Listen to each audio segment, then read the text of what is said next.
Welcome to 5 Minutes in the Word, a daily devotional in the Word of God. So, Derek, the Holy Spirit wouldn't let Paul go some places. That's right. That's kind of remarkable to me, because we're to go to all the world, but you can't go to Asia, you can't go to Bithynia. But, of course, then there's the vision. And man from Macedonia saying, come over into Macedonia and help us. One of the places where he goes is Philippi.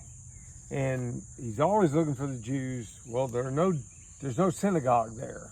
So they go down to the river where some women are praying, which probably indicates they were of Jewish background in some sense of the word. And he ends up teaching Lydia, and Lydia and her whole household are baptized. And then he gets into kind of hot water. Oh, really? What happened? Well, there was a group of fellows apparently who were making money from a woman who had a demon, and she was a prophet in the sense of the word, not in God's prophet, but she could tell the future or something, or at least they made people think she could. But she kept annoying Paul, and finally he just cast the demon out, and which left these guys with no way to make money. Yeah, they're broke. So as a result, they end up beating Paul and Silas, and they place them in prison in Acts chapter 16.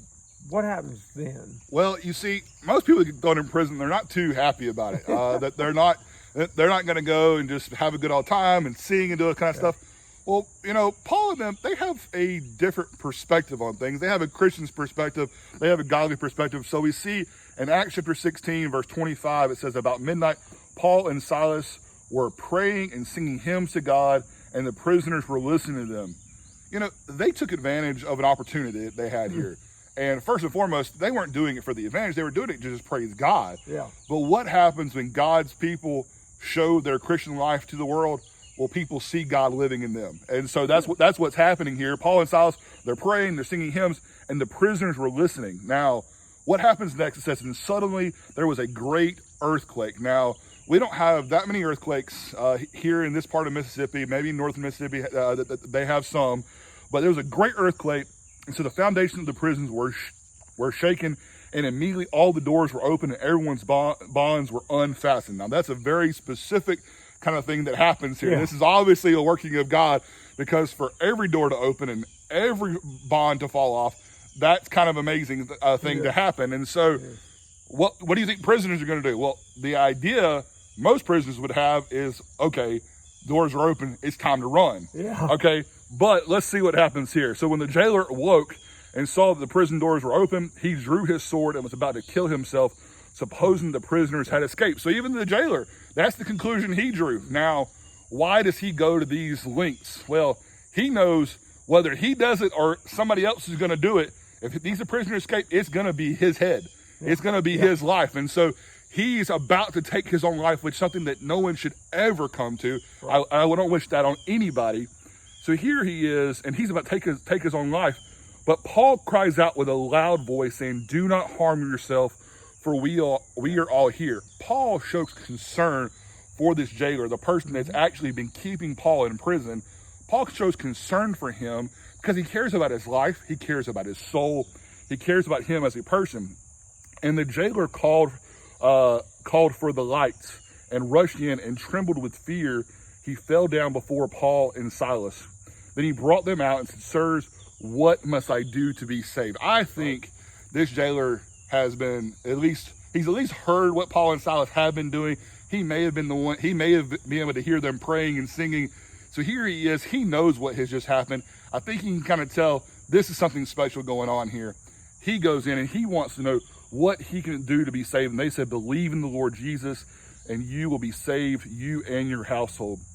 And it says, and they spoke the word of the Lord to him and to all who were in his house.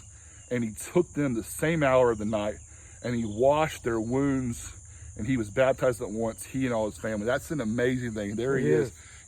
He may have been the one to help lay some of these wounds on him.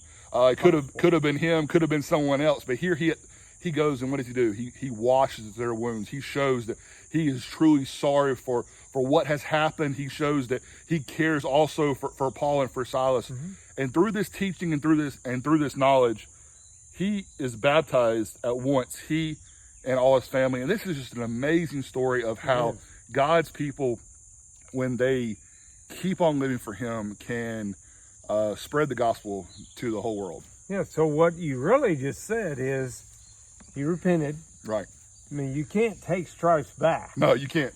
But you could wash them. Wash them. So that they don't get infected and they don't stick to the clothes or whatever. You can do that. And then he was baptized. And then Luke makes this inspired observation.